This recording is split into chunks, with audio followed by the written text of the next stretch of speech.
Oh, yeah. Have fun reading ordinances. It's never here. It's just That really is wonderful. Oh, yeah. Yeah, well, you didn't. One place. He'll be back in. Kind of a budget book. Oh.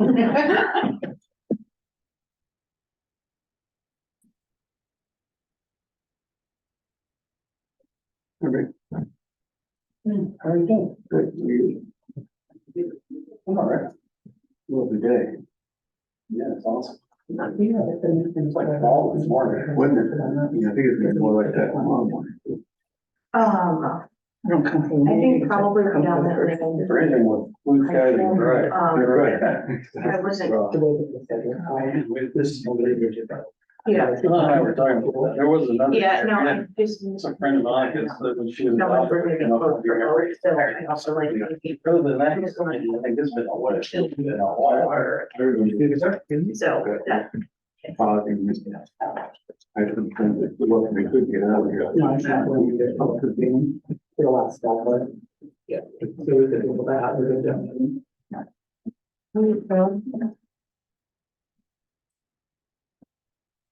Oh, cute. I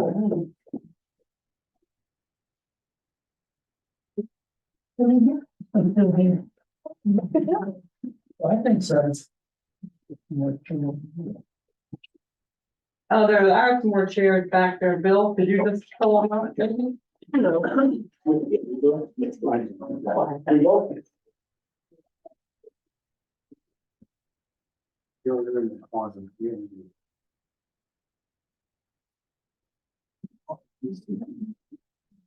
Goodbye. Yeah.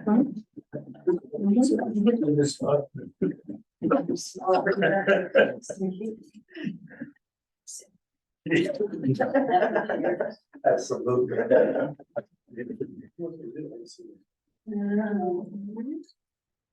You get up, you have all those designs on your.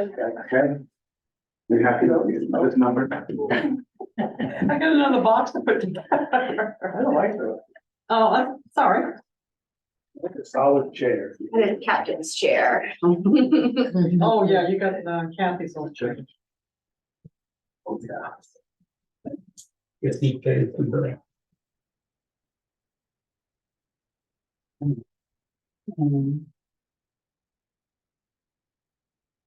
Give it a couple more minutes.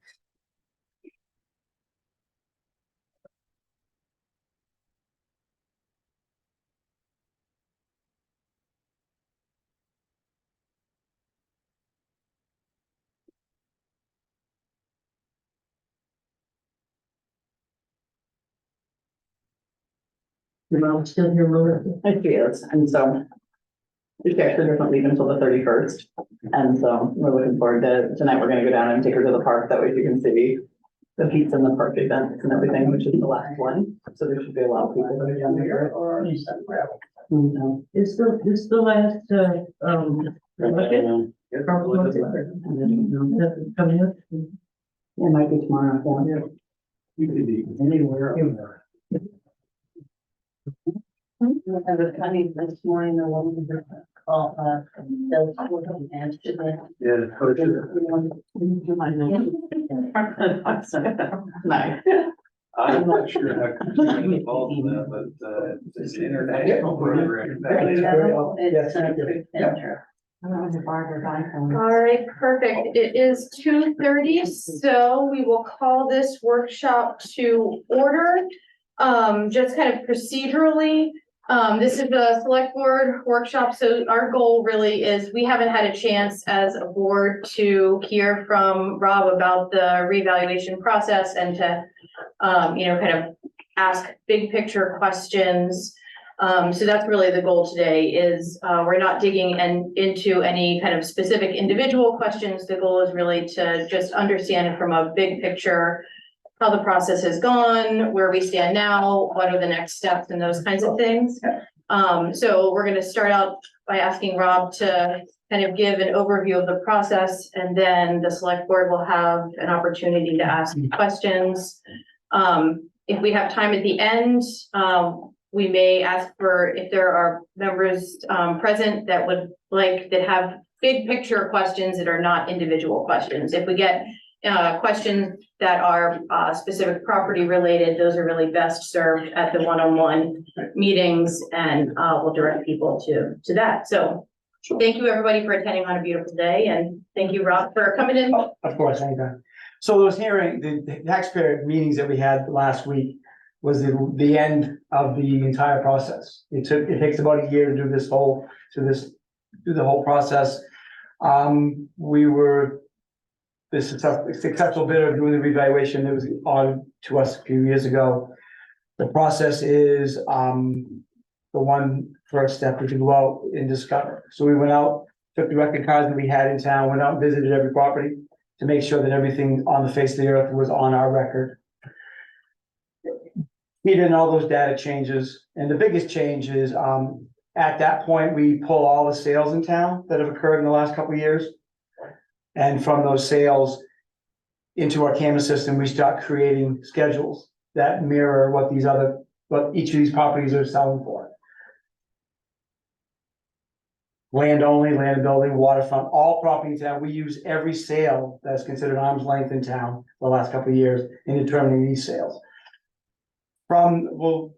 After the data has been collected, we'll go out and view roadside every sale, looking for making sure everything's inputted right, giving the assessment accurately input, and then start analyzing the data to come up with a new value for land, new value for buildings.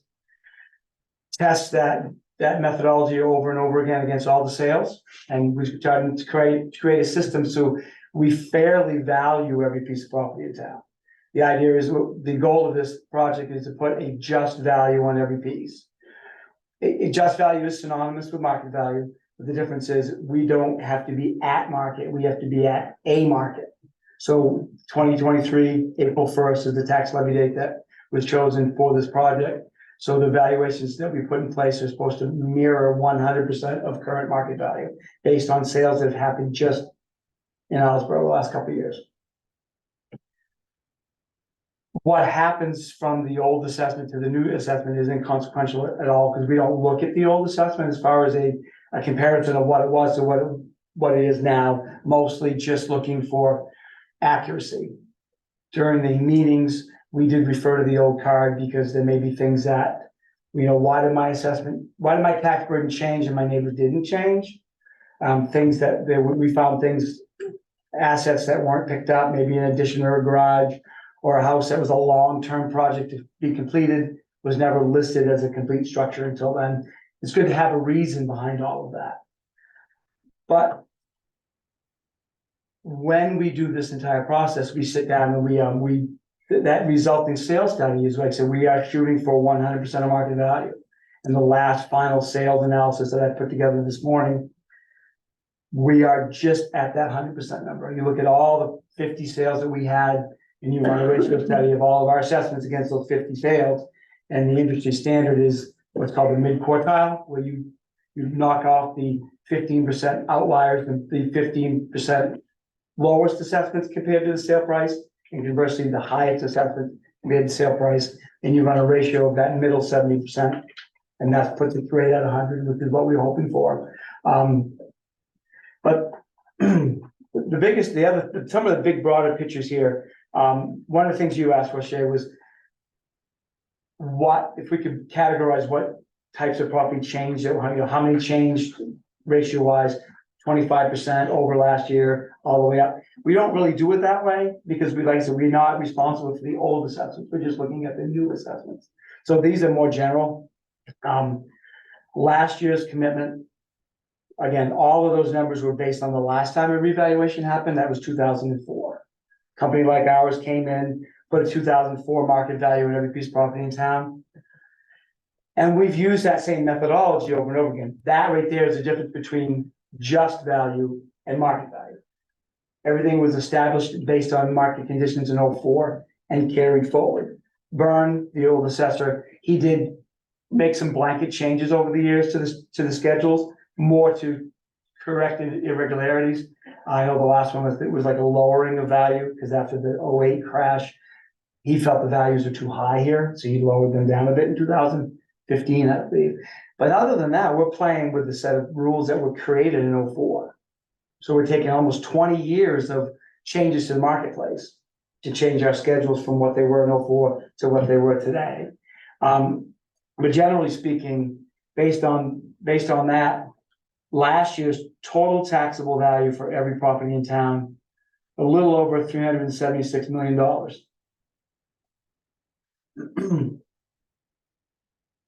After the new values were set and the meetings were done and any concessions that were made, the new taxable value in town is 626 million, a little over 626 million. That's an overall increase of 66.5%.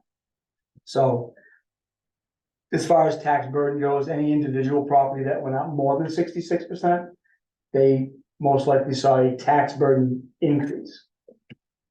The only thing that can, a little fly in the ointment with that would be the homestead. Everybody who's receiving a homestead, the homestead went up to its full $25,000 that we can give, because we declare to the state of Maine that our valuations are 100% of current market value. We can give everybody the full homestead and veterans and blind exemptions that they can get. So that did move up, but that only went up a couple percentage points. So the biggest thing was the overall increase was 66.5% over last year.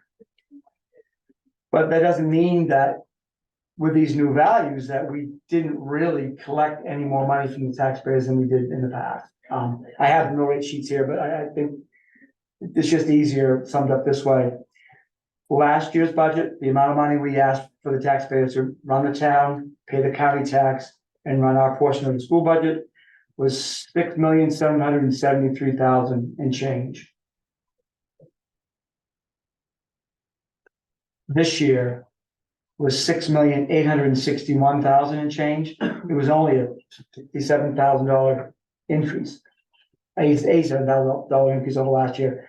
It's a 1% increase. So it's a good time to have a flat market. So that really complicates tax burden changes. If everybody's taxes were going up by 5% because of the budget increase on top of changes to their assessment, that can really make things considerably larger burden change. So that part was fine. Based on the old assessments and the budget last year, the mill rate was set at $18 per thousand. So on the low values, the mill rate was $18 of tax for every $1,000 of value. Again, with the budget changing by that 1%, the mill rate was 11 at the meeting. I'd set out for the notices it was 11. Actually, it was 11.11, but it was 11. And that was a 61% decrease in mill rate. Makes sense. The value, your values went up by 66%, your budget stayed flat, so the mill rate change is about the same. There's an overlay issue there. When we collect the tax from the taxpayers, we can choose to set a rate that collects a tax that's slightly more than we actually need. And anything above and beyond that is called the overlay. Statutorily, we're allowed to collect up to 5% more than we actually need. That's be about $300,000 you can have an overlay. It's proper to collect it. Every town does it. The thing is with that, you can't spend it because the taxpayers have not given you permission to spend those dollars. But they're there for cash flow issues. Abatements come out of that number. And once it's raised, it's always there. And you can use that to maybe reduce next year's tax burden. But it's very common. It's set up originally to round off the mill rate when you didn't have a computer to calculate your, but up to 5% is allowable. So when we send out these notices for these meetings, knowing that we would concede value, people would come in, we'd find legitimate reasons to change an assessment. So that overlay was calculated through the estimate at 159,000. And through the process of these meetings, we adjusted downward $11.8 million of value. Through last week, people coming in, we find need to change things. So $11 million. So the $626 million number I mentioned is after that $11 million drop. And I set it up this way because $159,000 overlay in a regular year is a bit much, and we really wouldn't need that. But for the notices, knowing we will concede some value at the end, coming out the other end when the tax bills actually get mailed, I want to be able to hold that note rate. I don't want to tell everybody, no, it's 11 and it ends up being something more than that. It's just bad PR. Sometimes it's not avoidable, but after we already changed that, we still want to keep the mill rate and plan on keeping the mill rate at 11. Again, the notices went out at 11.11. It said 11 in the body of the letter. We're going to keep that 11. And that gives you an overlay after all the things we've changed of $67,000, which is kind of typical of what we normally do. Maybe a little less, but We typical. try to, usually that used to be around 100. We would, Vern and I would work it out, but we dropped it down the last couple of years. Okay. So I mean, the idea is if there's a taxpayer initiated abatement, and if we find a need to grant relief, and I will speak about that, the tax dollars that will be refunded or credited it'll basically start off at that overlay amount, which is another $6 million of value. But it's an easy way to grab your abatement money from that overlay. But if for some reason you didn't have an overlay, it just comes out of the general fund. It's just the way the law works. It's just easier this way. So. And it was, the response from the taxpayers were a little less than I expected numbers wise. There were big changes in value, not surprising from 20 years ago. But with all the indications of value that we had, when we set these schedules up, we set the schedules, we test them against the sale prices. We then go out and then actually price these sale properties out with our new schedule. And we're looking to have our assessments mirror what they're worth. And it stands to reason, and the idea was in an appeal process, all assessments in Maine are assumed valid, that if our methodology works well with the property that's sold, when you go apply that methodology uniformly to all similar properties, it creates a fair tax. That's the whole idea behind it. Regardless, the bigger point is, regardless of what the actual tax value is, the bigger concern is everybody's being treated with the same yardstick. If the two of you had two similar properties or two dissimilar properties, but at the end of the day, they were worth the same amount of money, your tax burden should be the same. That's what we're trying to boil this down to, something that basic. And you have to have charts and schedules for land and buildings, because you could have two properties that have the same worth that is significantly different. Large piece of land, small building, and vice versa. So we have to set a methodology to mirror all of that. And the only things we use, because it's a tax according to value, is to say what property sell for. So when we do our job and we see that our assessments are mirroring that, there's really no other way to go. Then we pooped our assessments out in the marketplace, and that's where we sent them forward. We sent them forward. And those meetings last week, those were just informal, part of the process, part of the agreement, the contract, to meet with everybody ahead of time, because if not, that $11 million would have been, it would have come out of that larger overlay, but every person that came in to see us, it would be an abatement. And it's just easier to get rid of the things that we both agree. If somebody came in, they had a legitimate reason that our assessment was overstated, we absolutely changed it. And everybody who received it, everybody come in to see us who didn't get an answer, yes or no, I just put it in the mail today, they'll get another round of notices with an updated value and an updated tax before the tax bills go out. But with all that said, nothing changes in a normal assessment year. We talked about it briefly earlier, if somebody who receives a tax bill is still dissatisfied with the conversation that we had, or the value that they have, or the burden that they have, a taxpayer initiated abatement must be filed within 185 days from commitment.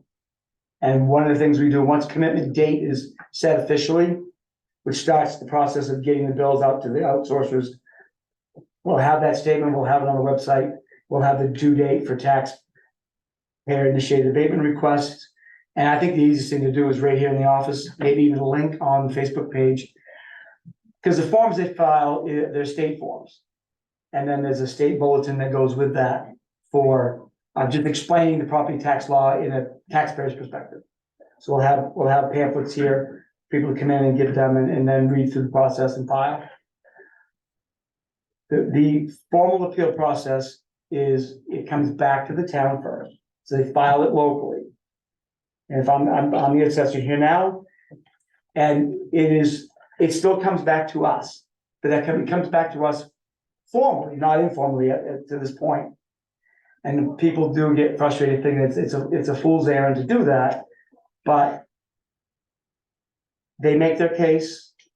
The abatement is it's requested to ask for a finite amount of money off of their value, and why, and proving out mathematically is the best thing. Why you think you're overvalued by X amount, and mathematically why you chose that amount. What that puts in play is, once that abatement has been received, we have 60 days to act upon it. And once we made a decision, we have 10 days to notify that. So if somebody asks for a finite amount of relief, if we grant them that relief, if the issue is over. If we deny them or give them a partial relief, that's an appealable situation. They have a right to go to the next level above the town, and because we don't have a local board of assessment review, it goes to the county commissioners. We are instructed and will notify them that they have 60 days from the time they receive our letter to file with the county. We'll have that note in there, 60 days. And the statute says 60 days upon receipt of our letter. So we really don't send it out certified, but so it's just 60 days from the receipt of the letter to file to the next level. And they have an application that I don't know anything about. There's proof. And the reason it's not a fool's errand, because if you appeal it to the next level, they need a denial at the local level before they will schedule an appointment to meet with them. We all go plead our case and start from there. After that is done, either side can choose to appeal their decision to the Superior Court. Again, another 60-day window, I believe, and the process starts over again. So when somebody files an appeal, and it's all comfort level. If somebody wants to file it right from the beginning, that's fine. But I always ask, come in, come in and meet with me. Come in and meet with my other guys to explain the process. Especially there's a lot of time between that deadline now and that deadline.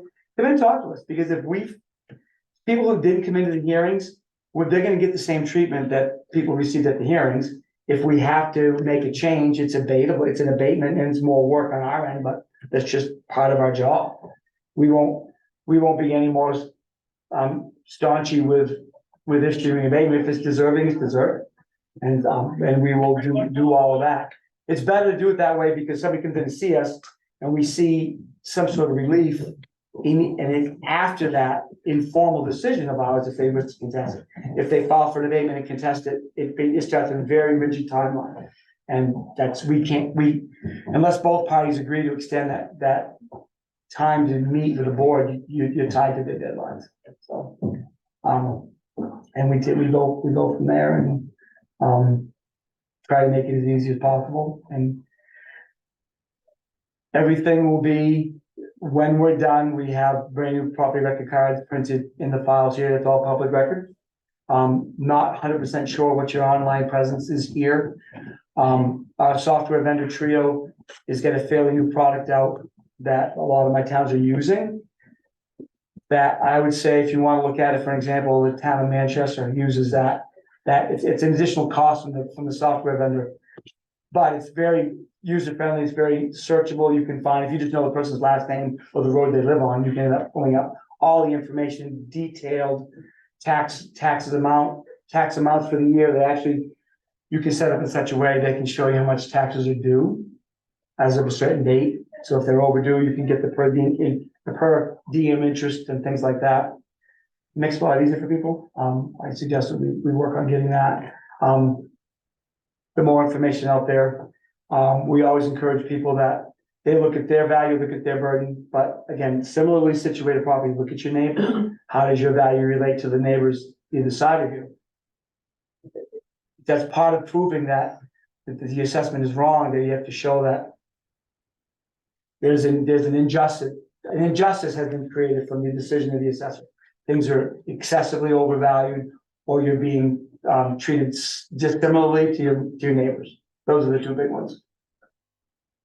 Can I ask a quick question? If somebody goes through the abatement process, like they missed the informal hearings in order to have it changed now, Yep. is this something that they have to do every year Nope. now, or is this the one and done and now it's Well, reduced for the next year's taxes? the abatements, even a decision made from the county isn't etched in stone. It doesn't go forward in perpetuity. It will be that year but the assessor has the right to change the assessment back and start the process over again. I've never done that. I've never done that because it's very hard to go back the next year without any proof to do that. Excessive overvaluation cases, maybe if the market changes, if the market increases, and the argument of what excessive is thrown out because the market's hotter. We don't. The next time a revaluation is done, or if you're doing a bump up of values, it's always on the table, but technically, legally, it's an independent commitment every year. So the county grants an abatement. It technically is for that, only that year. We don't have to live with it going forward, but unless some new circumstances, like I said, I've been doing this 34 years. I've never overridden the county commissioner's decision the next year.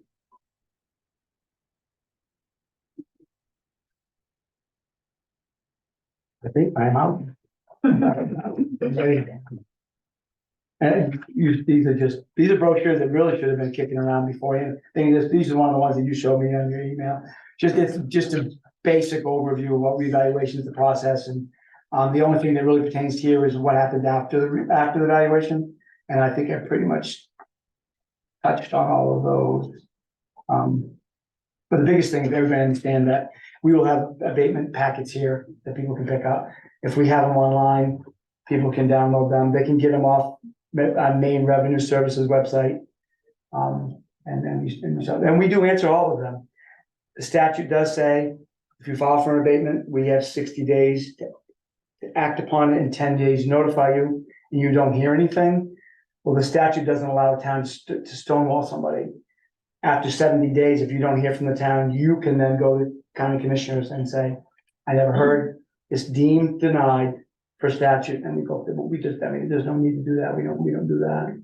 We will answer everybody who applied. Even if somebody writes a letter or sends an email informally, and they say in that email that they're formally requesting an abatement, you have to fill out the form, because the only way it can be run up the ladder is with that form being done.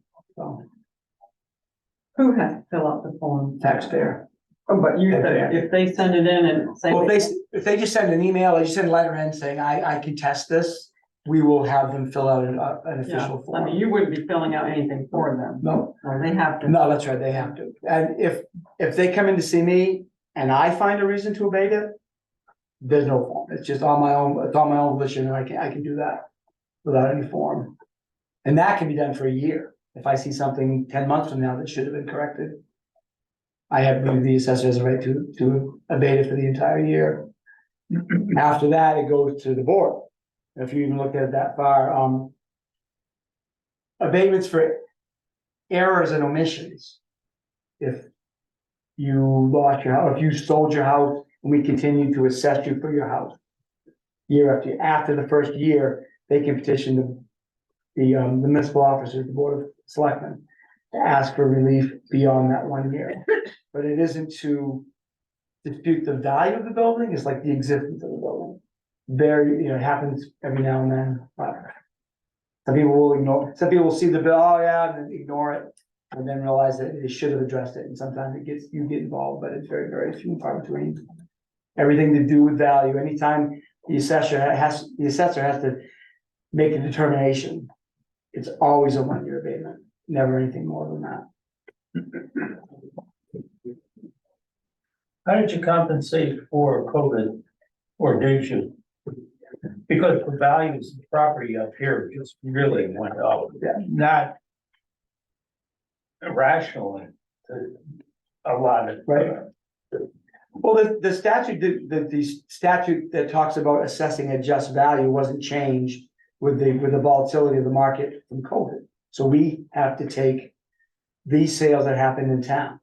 And if they're all after COVID started, then those are the values that are set across town. So it's relative to sales on Islesboro, it's not compared to other cities, so. Correct, just out. So that the fact that COVID would impact maybe an island more so than a mainland, that's not. Right, just here. And, understanding how volatile the values have been in an upward manner. If things change like they did in 2008, we have a minimum assessing standard of 70, we have a maximum of 110. If the sales start to come through and we're consistently over that 110, we're obligated by statute to lower them. Well, based on the, because we cannot excessively overvalue property. Even though if we're treating everybody the same, we can't have an excessive value on the property. What prompts that reevaluation? So every year we get all the pieces of property that's sold in town. We get a report from the state. The state revenue services audits us. We give them our assessed value for those sales. And they run a ratio study just like we do. And they tell you, they make a declaration to you that your valuations are X% of the market. And that X can't be below 70 or above 110. So as long as we fall within those two parameters. Challenge these days is where we've seen in many of the towns that we work in, we've seen an appreciation in market 8, 12, 16% a year. And you only have a 30% window to fail the standard. And it comes very quickly. And even though it's been 20 years since the values have changed, the only change in the real change in market value has been in the last 3. And we haven't seen it stop yet. If it does, we have to address it. So, but all of our sales data comes from just on the island. And that degree of increase just happened in the last 3 years. And it's been everywhere. I mean, we have more than 70 towns that we do day-to-day assessing in, plus we do 3 or 4 revaluations a year up and down the coast, inland. That percent of increase is pretty consistent. And it's surprising because normally you see waterfront, the inflation of waterfront prices outpaces regular residential. Still does, but they're a lot closer than they used to be. Just the off-water property became much more valuable. Just talking in general, mostly inland. You see quite a bit of that. I mean, we just did the same job in Pittston, right outside of Augusta. We just finished there before we came here, and the average house in that town is $350,000. And that brings a $4,200 tax bill on an average home in that town. And those are the same prices that their reval was back in 08, 09. They were worth $170,000 all day long. So that newer type of property, we saw an increase there, but that's kind of what we're seeing everywhere. So, but market is what the market is. We can't, it doesn't matter my opinion if I think they're inflated or not. If when we're doing a sales analysis and all the sales are leading us to the same conclusion as far as setting up our charts for our land building, there's no other way to go. My feeling, whether they're overinflated or not, doesn't matter. The idea is we have to follow and dictate what the market's doing. At the individual level, though, it matters between, so you have the market generally and for the neighborhood probably, and then the individual house in terms of whether or not they have two bathrooms or one bathroom or on down the line, all the criteria will affect that bottom line. That's correct. Anything else? So you mentioned waterfront. Yeah. Well, first off, most of our work is so factually driven. The house is so big, it has so many square feet of living area, it's got two bathrooms, got fireplace, it's got a crawl space, not a basement, you know, we make all those adjustments on an individual basis, but it's all factually driven. And those facts are relatable to market value, but there's two factors in the buildings that we have our judgment on. After we get the facts right, size, what have you, the quality of the construction, how well the house is built compared to the standard house of its age. And we all know, you ride around town, you see vast variances in quality. And then, so that could be up or down from our standard home. And then, because it's a cost approach to value, we depreciate every home for its physical condition. How is this house sitting physically now compared to other houses of its same age? So those are the two variables. We are trained to know what an average house is, what an above average house is.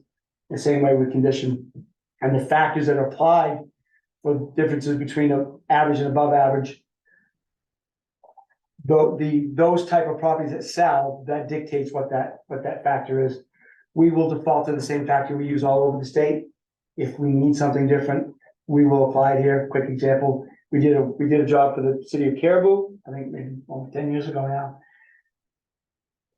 The winters are hard there, and properties that you expect to see in a certain condition, you just didn't see it up there. So we had an accelerated depreciation schedule up there to match but other than that, we pretty much use the same methodology everywhere. And the last part of it with land, even with land, you have so many acres, you have so many feet of frontage, and that is driven by our schedule. But what would be vary is how we start that base value, you know, good waterfront, deep waterfront as opposed to drain out, steep, wash out, whatever it is.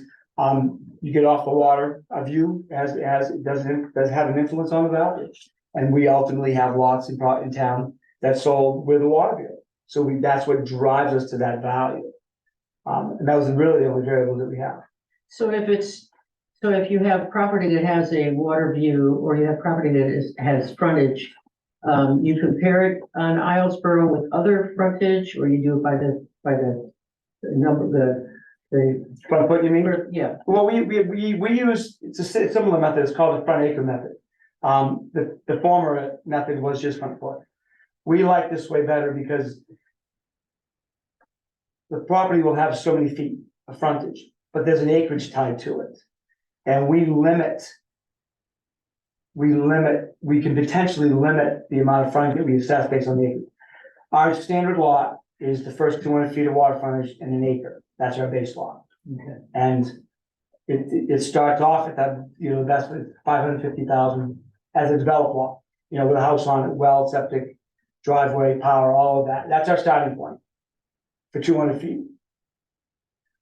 So if somebody had 200 feet of frontage and only a half an acre in size, this methodology will have a difference in value between 200 feet in an acre, 200 feet and a half an acre. The old methodology did not. It did not account for that. It was 200 feet times so many dollars a foot, and that was there. But in the marketplace, and we've always seen it, and it held true here, there's a value loss for having that half acre as opposed to the 1 acre. But it's not half. No, it's not half, it's 70%. Yeah, it's 70%.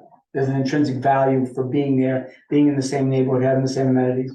So you see what that value is for being there. So with the methodology we use, it's used all throughout the state, and we will defer to that method against the sales. If it works, we use it. If it doesn't work, we have to create something else, but it works. It makes sense. It puts more value if you average it out for an acre, it puts more, even though the smaller lots are lower valued, but and a per acre, it's more valuable per acre, but it's capped. So we do take that into consideration. We take off for topography, thin drain out, mud flats. We had plenty of those sales too, to tell us how much value we have to move off of that 550.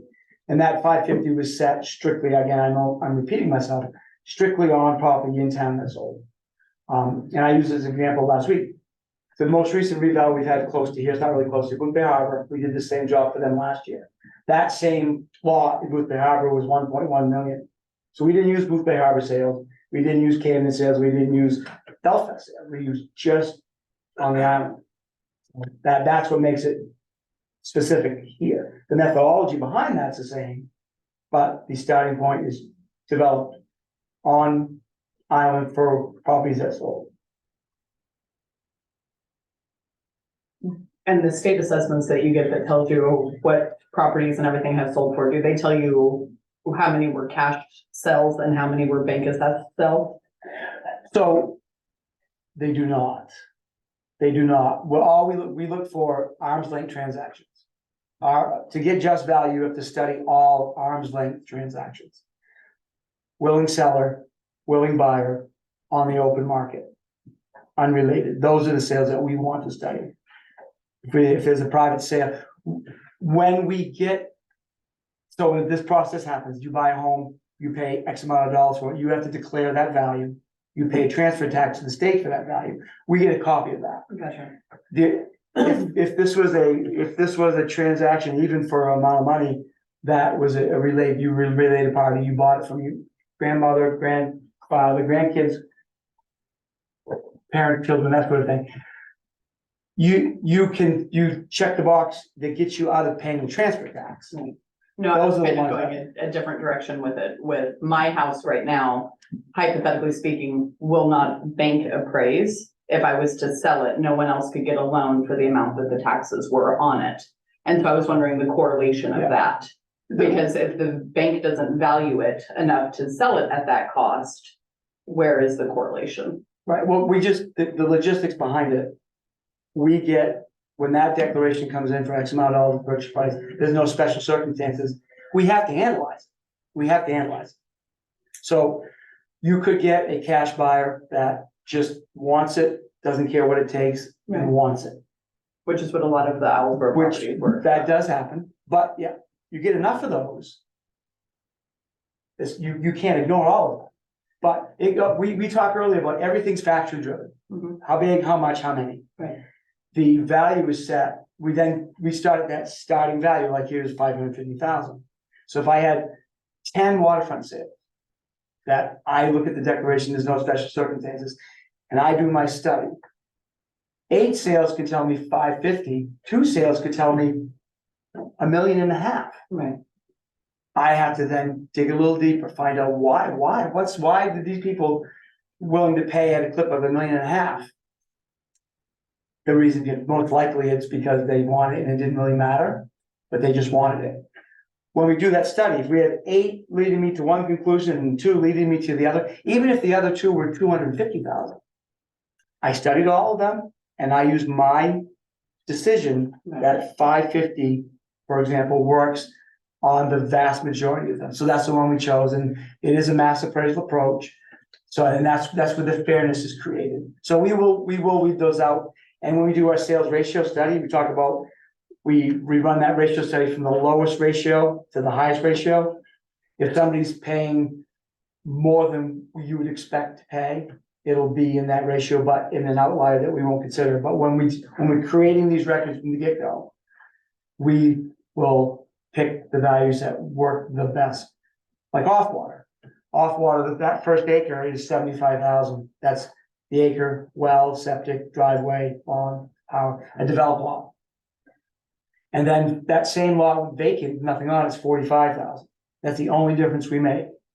But when you look at, we had some house lots sell for that price, and we had some bigger size lots in there that sold for, 125, 129,000. We have to create a schedule that mirrors that value as well. And then when you put a house on it, that value when it ultimately sells has got to be. So there's a lot of moving parts to this, but it's all based in that market, those market conditions that we see. What's the average value on a house for? I don't have that. Okay. I can get that for you, and, I can give you guys an update the next time you meet. If there's any factual data that you guys want to look at and talk about, because you'll be the people that will meet the taxpayers around town before I will. And the more you want to get involved in just understanding it, to explain it to them just enough to give them and to see us, absolutely. If there's anything like that you guys would like to see, I can certainly. How many meetings did you end up having last week? We met, did we finally count? We ended up being full. So we met 2 people at a time from 9 to 2:30, 4 days. So I think we met probably 16 or 18 people a day times 2. So 36 people a day times 4. So a little 100 and a quarter. Do we know if there was anybody turned away because they were full? Yeah. You know, I didn't hear of any, let's say, wait to the end. Yeah. Can I make a comment about that procedure? Is it appropriate? Sure. Just the way you set up the meetings, I feel I live here year round, and so I should have known. I do work, and I'm not free from 9 to 2:30. But the other aspect of it is that many of we're a seasonal island.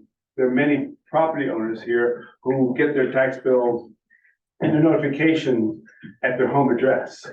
And they did not get this reading. And so I'm just curious, do we have has that horse left the barn about meeting with you about? The informal hearings leading up to commitment are done. Yeah, I think you guys could do better at your next time. Well, I appreciate. I got turned away because it was full.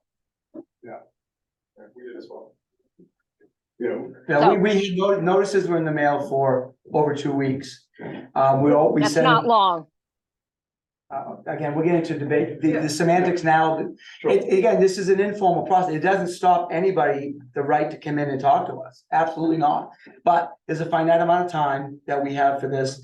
And that idea of tax bills going to their home address, it happens in many of my municipalities. So the notice that everybody received, we had them electronically here, and we had a book out front, and the office staff would turn right around. If somebody come in, they hear from the neighbor that there's notice, they come in, they'd look at the book, they'd ask, we'd email them the notice, so we did everything we could.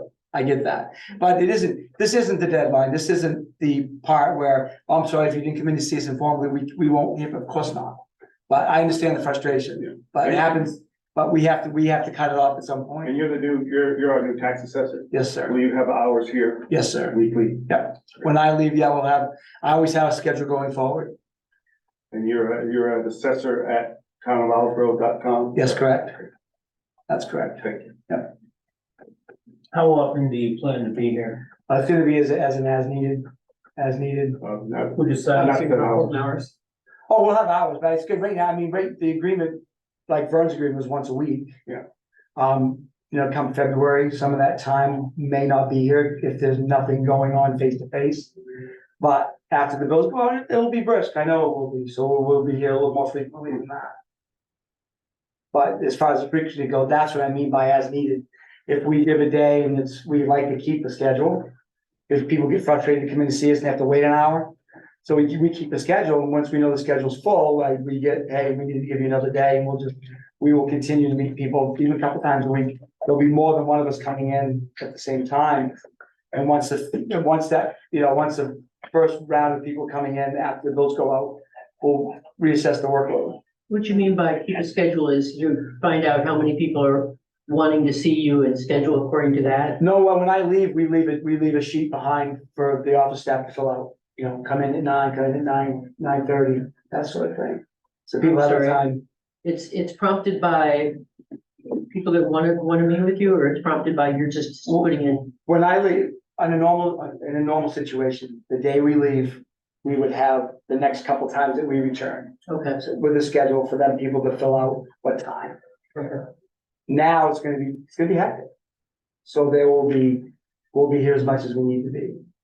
Especially a lot of people, if you'll get a fury of people right as soon as the bill goes out, and you'll get another run on just before the first half is due.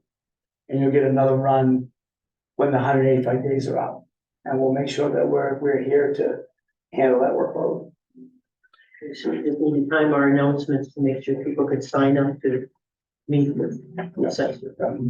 And we tried to get the word out about these hearings, and I mentioned it at the summer info, but not everybody was there, but Tina did put it out on Facebook. Yeah, if they were completely full, I think you guys did a great job with making sure that they were out there, it's just trying to accommodate for the people Well, that. they, when we started the week, we were half full. We were only, Monday and Tuesday were full, it was just a spattering Wednesday and Thursday. But we're here, and I know that they went all, I mean, ordinarily we're not that flexible. Just because if I see that Wednesday, I only have a handful of people, I'm gonna send a workforce out just to handle those people. But I understand the dynamics here, it's hard to get here. And so we allowed people to almost walk in. You know, if we had, so we ended up filling up the rest of the week, but it didn't take until halfway through the day on Tuesday to fill the rest of Thursday. And then we said, okay, well, we didn't, after that, after we were told we were full, we really didn't have much. There may have been one or two that felt like they didn't get a chance to see us, but again, that's just the informal process. Anything that happens from this point on, they'll get the same ear that they did last week. So I do think, Janet, it would be helpful to understand, you know, I know there's people here, but I don't know if, Tina has a list of other folks that, didn't have a chance, but the reason I asked the question was also just in thinking about that adjustment that you made during that week period, the overlay dropped significantly. So I just want to make sure if there are more people out there than we anticipate that would be coming in and as their first chance to make their case for an adjustment, that we have the right level of overlay to accommodate if there's more people out there who haven't had it, you know. Absolutely, but anybody who comes in and that overlay was diminished, depleted, you just, this general, overlay goes into the general fund at the end of the year anyway, so it used to be, it would come out of general fund monies. But my experience is, unless there's on rare occasion, it does happen, but the vast majority of the value that we changed happened last week. Just because of the nature of the whole process, the people who have usually the people who've got the biggest change in their tax burden will come in to make sure that they understand what happened, if there's any errors, correct them, things like that. So if I would be surprised if the amount of value we conceded duplicates itself, but we'll see. But if we did have that duplicate itself, it's not something where we would need to create a second round of tax bills. It would come out of the general fund. That's right. Okay. That's right. But it'd be nice to have, you know, I anticipated a higher one just because of the reval, you know. We'll see, because we don't want to adjust the mill rate up too much. No. I mean, if we increase the overlay, because we still have county tax to pay for. I don't know if we get that, but. I mean, this, to me, in my opinion, this is the best approach. Slightly, the mill rate is at the stated amount, the calculated amount was slightly higher for what should be at, but. So most people, when they get their bill, it's gonna be a little slightly lower than it's on the notice, even the people who didn't come in. But it's just, we try to have it go this way. If that, the number we estimated, a little bit less is great, a little bit more, people really cry foul. We had somebody pay, they sent in a payment, tax payment from those notices today. Yeah, so I guess can you just sort of talk through what the next steps are? I know we're on a bit of a, you know, we continue to be on a bit of a compressed timeline between now and when taxes are due. Can you kind of speak to that commitment process and when people can expect? So the valuation side of the commitment is done. Janet and I have gotten through the budget side. That mill rate is set at 11. Logistically, she was gracious enough to come in on her week off to here today, and I'm not bugging her again. The first of the week, I've taken everything I need. So the first of the week, we will go through the formal commitment process in our camera system, where you go in, put in the mill rate, due date, all the information to create the tax bills. We then send those bills off to our outsourced printers. Proofs come back to me, so I would suspect that within a week from Monday, they'd be sent off in the mail. We're at the whim of the printers now. So I would say 2 weeks, all the bills will be out. The due date is, like it said, the due date set at town meeting, so that hasn't changed. First half is what, 1st of October? Well, yeah, September 30th. September 30th. First interest. Yeah. It's always been. So that'll always be there, that was, and, so they should be done and out. But when we're done Monday, Tuesday, in our software, all the amounts due become official. The commitment book will be printed. My working copy that I've been creating and modifying through this process. One of the things we do for this reval is we give the town an instruction book, a manual. It's required. So once commitment's done, we turn all of this data over to the town. All of our working copy that's in the file, it's all public now. It's all to be given and looked at. And there's a manual that will be left. So after that, after Tuesday, even if the bills aren't in people's hands yet, the amounts posted to do the commitment will actually be that day. And then Monday or Tuesday, and we'll determine at that point, make the announcement, commitment date's here, and we'll announce when the due date is for filing for abatement. And just, But you'll continue to have office hours, so for folks who did not have an informal time during the informal, they can come in and meet with you, ask questions and go through the abatement process, based on where we are now in the timeline. that's great. Did you use drones at all in your assessing? In what? Drones? Did No. you use drones? No. Boots on the ground. That's interesting. Yeah, there's been a lot of talk of that, but we did, Yeah. yeah.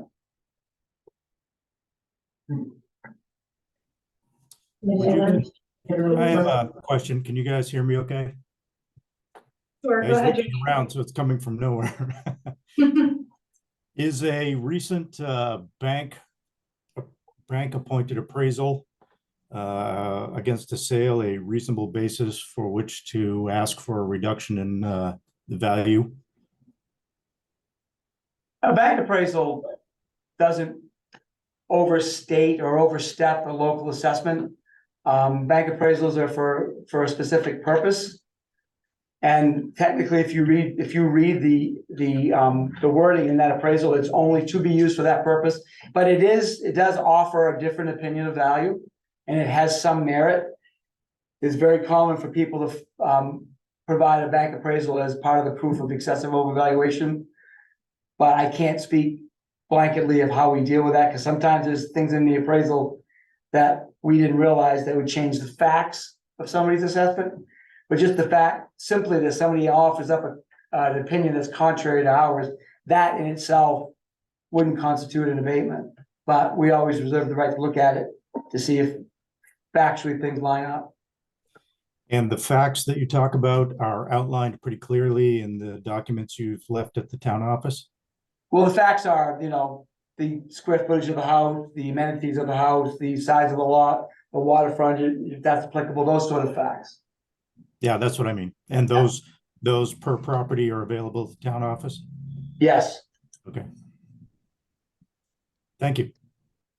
And I know, Lauren and I, did some looking online. I know that there are, some pretty good kind of FAQ documents out there that, I think we should try to put out maybe with the tax bills, and maybe tailor them to our appeals process would be. You mean insert with tax bill? Yeah, and to have it available online, just so that, the most common questions people can at least get answers to and understand how to go about setting up a one-on-one meeting.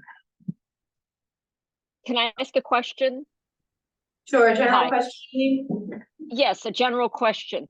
So has the window closed in terms of, in the meeting with you for there to be a possible change to what your reevaluation was? And so that's one question. Has that window closed? which then puts you into a place where you have to go through the abatement process of filling out paperwork. Well, I always encourage anybody who has who has a question to come in and meet with us informally here at the office. If we find a need to change the value, it would be an abatement. But it's always, I think it's a better opportunity to sit down and have a conversation.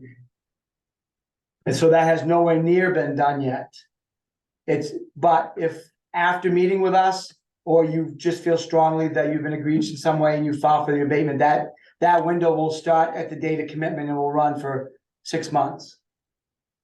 So folks who were able to get in to see you last week and in some cases, let's say that there was an adjustment made, a decrease in what they had received for their new estimated, assessment.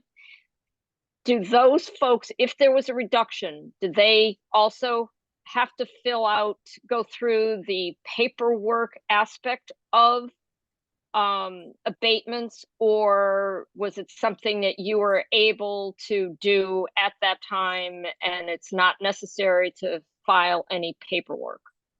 And that's totally up to them. The value, when they get their tax bill, it'll already be at that reduced value.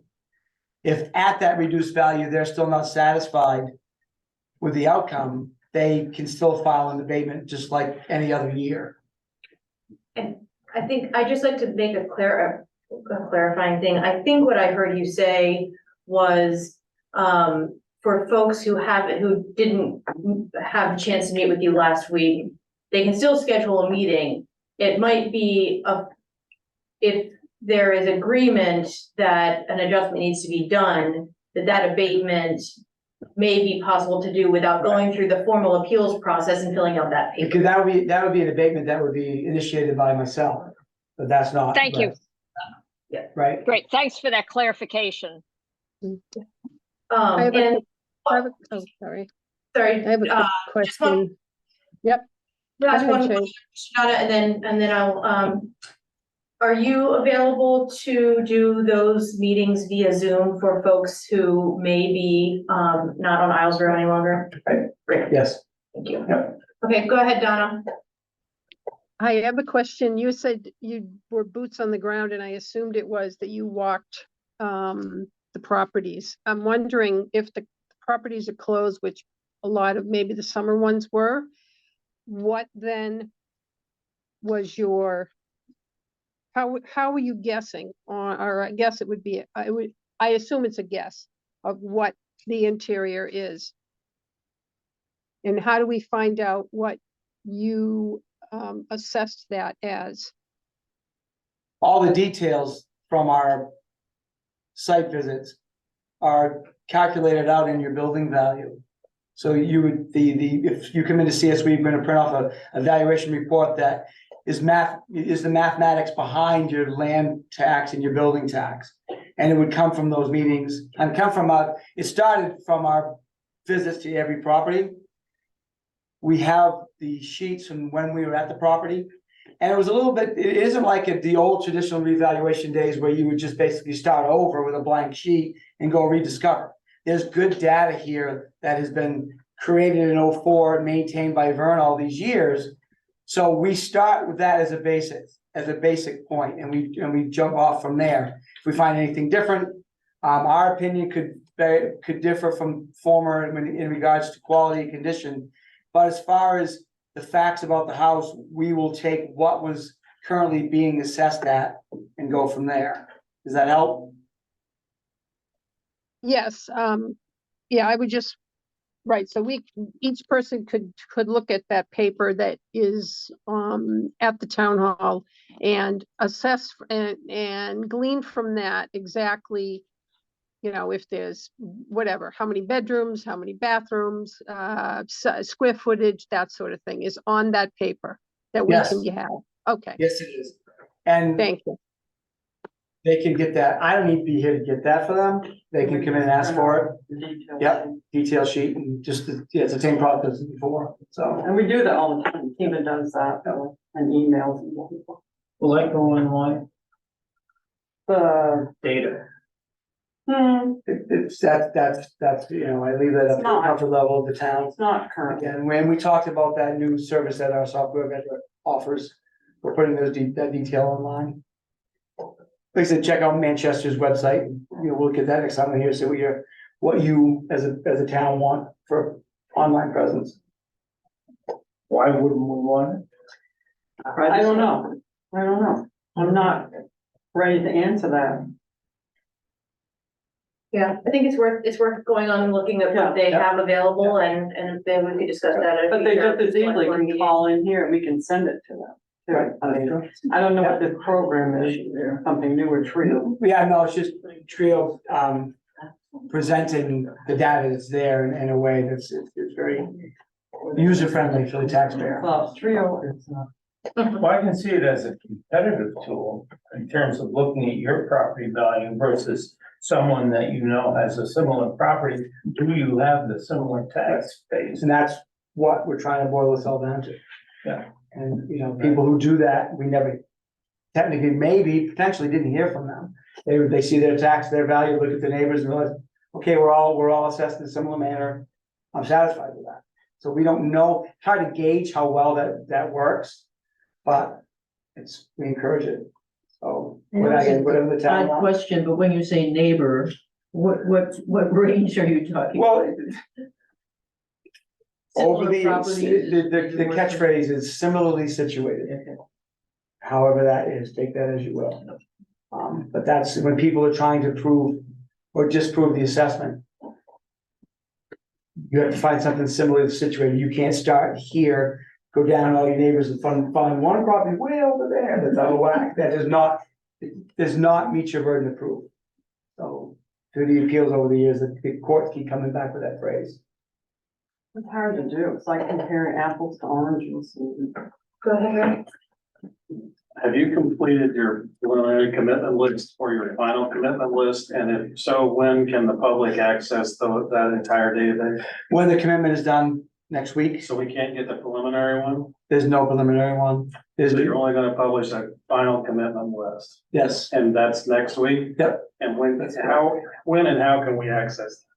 whenever the town is able to give you a copy of the commitment book.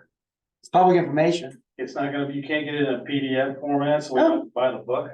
I'm sure. That's however you guys offer up that information. Who's the freedom of information officer?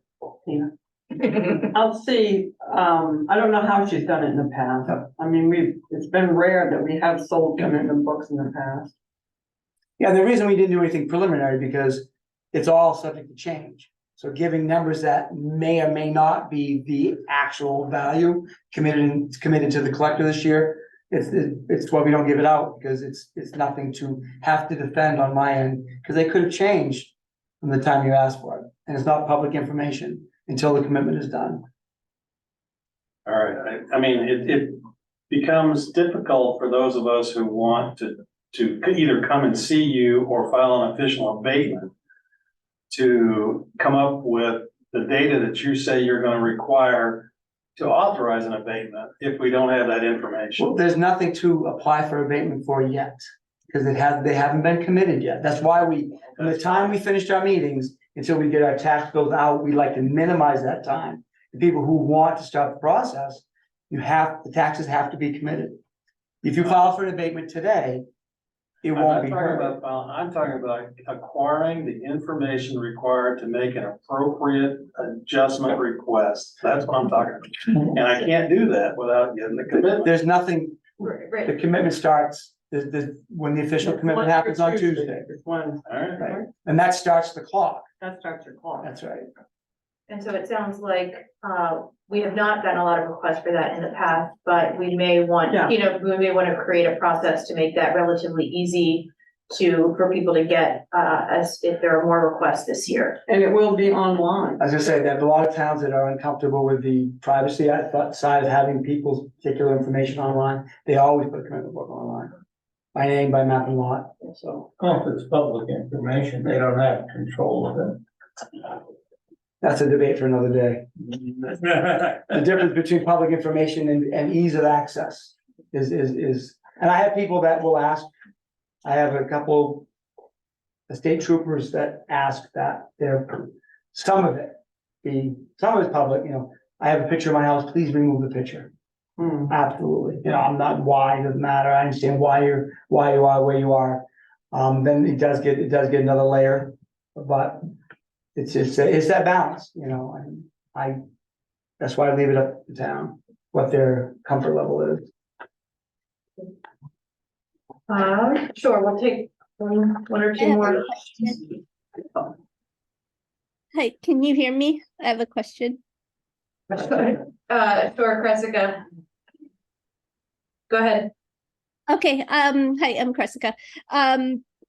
Following on from the questions about whether or not the tax commitment book could be made public before the commitment date, I have a question about whether or not there's some more information that could be provided to the select board before the commitment date so that we can understand the mass assessment before it's finalized. Number one, I wanted to know if the sales ratio study, including all of the outlier properties that were discarded from the mass assessment, could be provided. For example, you said that if a sales ratio is an outlier, you wouldn't consider it. So I wanted to know if you could provide a complete set of the sales ratio study, number one. And number two, whether or not you can provide the sales listing data that was used to produce the valuations as part of that sales ratio study. Well, like I said, when the commitment becomes official on Tuesday or Monday, it all becomes public. My question is whether or not we can provide the select board with more information to find out whether the assessment methodology works or makes sense, instead of after the official commitment when we might not be able to change it. Yeah, well, that's kind of a slippery slope, if I may, because here, the board doesn't make those decisions. You're not the assessors. You're not the Board of Assessors Selectmen. So technically by statute, you don't have the authority to demand a different number. I'm asking you to provide it to the board so that other people might be able to ask for it. And for example, myself, to better understand how the mass assessment was arrived at, given the outliers. This is why we minimize the time between having the meetings and having the commitment, because everything's in flux. I reserve the right to change anything between now and Monday. I could come up with an epiphany and have a totally different decision. I'm being fairly sarcastic, but you cannot, there's nothing to appeal at this point. Get the commitment done, everything becomes public, and then the process starts. In the meantime, there's nothing to give. Well, there's a difference between the mass assessment methodology and the individual appeals methodologies. And I'm asking if we can just look at the mass assessment methodology. So if people have any questions that they want to raise to you, then we can have, that conversation before the commitment date. And I think, Cressica, the board is really, it's not within our statute to change the valuation or have the expertise. I know that there are, I know that you have a lot of experience around municipal planning, and so I can see having a lot of interest in that information. And I think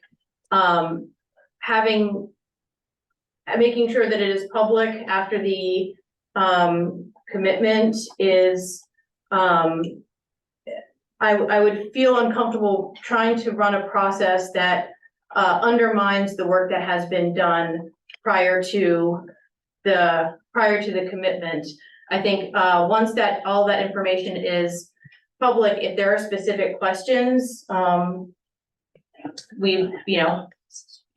always helpful to understand what the questions or concerns are about kind of a broader strategy. Okay, thanks, Jay. Yeah. So are we gonna, People in the room. Are we gonna include the mass data sales list that was done, the two things that she asked for after the commitments come out as a public information? Okay, yes, Jessica? Yep. Just in case everybody, I got lost. Thanks, Melissa.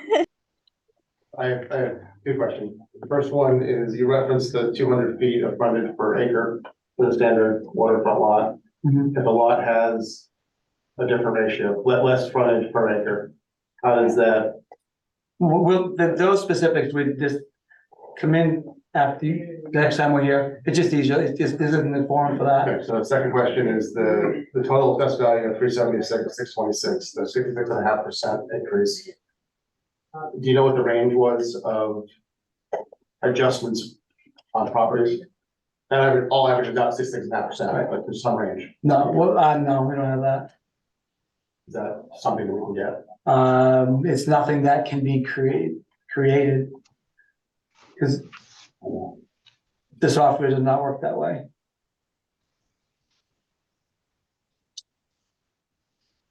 And I don't understand that. Well, Because the math is so far, just a simple example.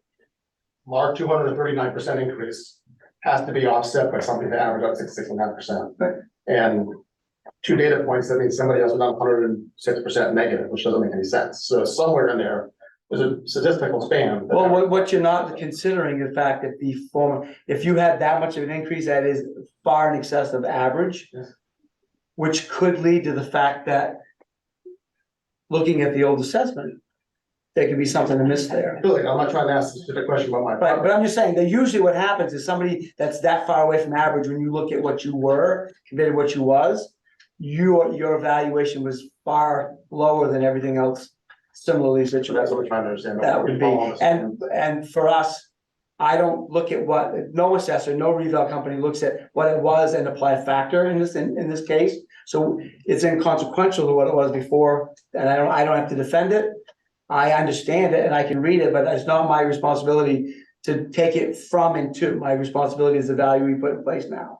No, I'm not asking for that. I'm not asking for a ruling on my property. I'm asking for a statistical span of. We don't have that. It just don't. It's not the way the software works.